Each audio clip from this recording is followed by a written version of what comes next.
Salut, cette vidéo est la première d'une série sur les croyances alimentaires. Aujourd'hui, on va parler de celle-ci.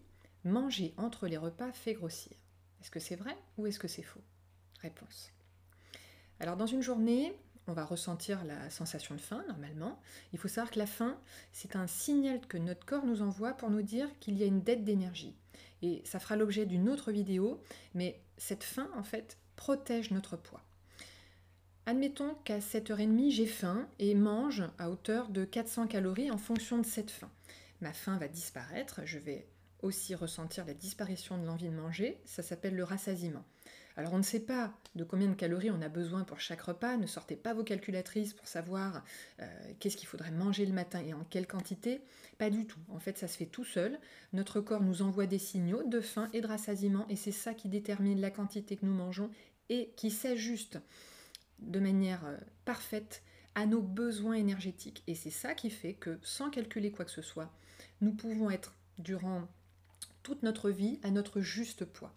Parfois ça ne fonctionne pas, mais je vous expliquerai pourquoi. En tout cas, si à 7h30, on a faim et que l'on mange à sa faim, la faim va disparaître pour réapparaître plus tard, peut-être aux alentours de midi et demi, à hauteur de 700 calories. Et si l'on mange à sa faim jusqu'au rassasiement, sans s'en rendre compte, on va manger en fonction de ses justes besoins. Et il n'y a pas de problème de poids.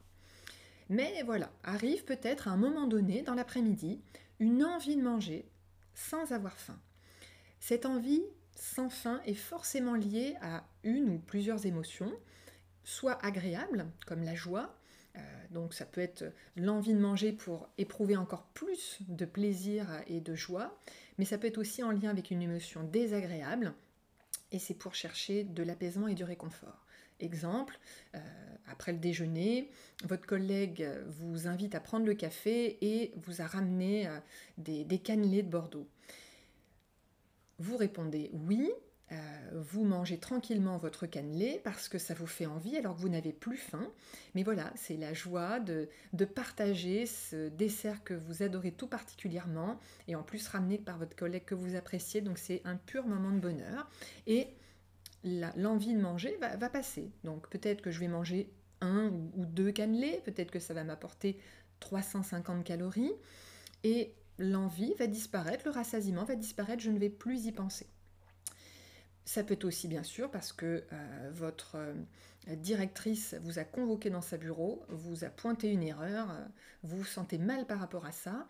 En sortant, peut-être que vous ouvrirez votre tiroir avec du chocolat dedans et que vous allez déguster, savourer, l'envie de manger étant là pour chercher du réconfort, de l'apaisement, pour vous aider à supporter ce qui était difficilement supportable à ce moment-là.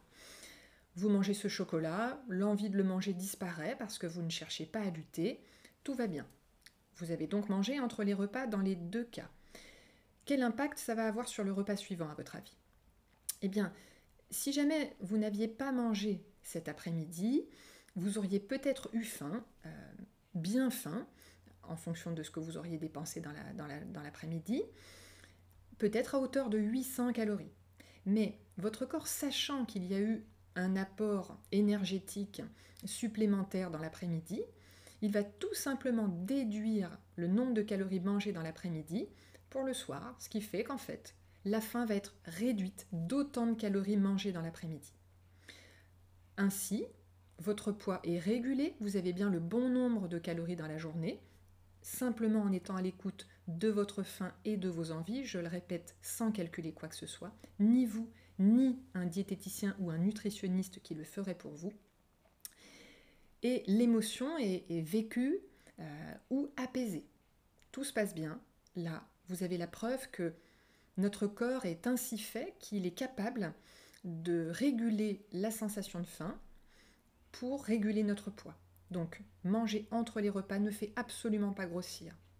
Et j'ai pas parlé de pommes, j'ai parlé de cannelé ou de chocolat, j'aurais pu dire des noix de cajou ou du fromage, ça ne change rien. Le corps est capable de compter physiologiquement les calories et ainsi de les déduire. La dette énergétique n'est pas la même selon que l'on a mangé entre les repas ou pas. Maintenant, j'en entends dire là et penser très fort derrière leur ordinateur, oui mais moi ça marche pas pour moi. Je comprends à la limite ce que vous dites, mais ça ne marche pas pour moi.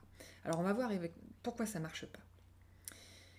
Vous avez donc pris votre petit déjeuner, vous avez mangé le midi, et puis dans l'après-midi, vous avez une envie de manger pour vivre la joie ou pour apaiser une émotion désagréable, peu importe. Mais là, il y a de la lutte. Vous ne vous l'autorisez pas. Vous dites non, c'est pas bien. De toute façon, on le dit partout, c'est pas bien de manger entre les repas. Vu mon poids, c'est pas la peine d'aggraver la situation. Donc, je lutte. Le soir, il va y avoir de la frustration. Du plaisir aussi à contrôler, à maîtriser ses envies, ses éventuelles pulsions. En tout cas, il peut y avoir du plaisir, mais il y aura de toute façon de la frustration. Si le soir, sans manger, du coup, vous aviez faim pour 800 calories, comme mon exemple précédent, le fait d'avoir ressenti et de ressentir toujours de la frustration va impacter le repas du soir et générer probablement une envie de manger au-delà du nombre de calories qui était nécessaire.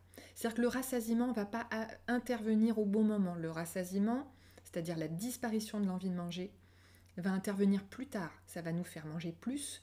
Et ce bonus de calories, de par exemple 400 calories, que j'ajouterais soit en me resservant des légumes, parce que je me dis non, je ne dois pas manger les pâtes à la carbonara, mais me resservir de la ratatouille, manger un deuxième yaourt, remanger de la pastèque parce que c'est pas grave, c'est pas calorique, malgré tout, quand on additionne, eh bien ça fait un surplus de calories. Ou alors, je peux tout simplement craquer et me dire j'en peux plus et je mange les pâtes à la carbonara ou je me termine au chocolat.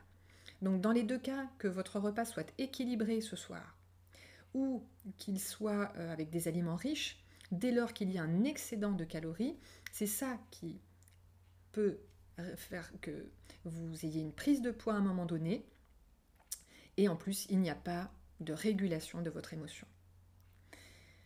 Faites-vous accompagner par un diététicien nutritionniste, par un psychologue, par un médecin, praticien du gros. Ils sont spécialement formés pour vous accompagner d'une manière différente, pour ne pas vous proposer de contrôle, pour travailler sur votre comportement alimentaire et sans régime, sans rééquilibrage alimentaire, parce que c'est la même chose en fait. C'est une appellation qui cache ce qu'elle ne dit pas. Il s'agit d'un régime. Vous trouverez un annuaire sur le site www.gros.org. Salut!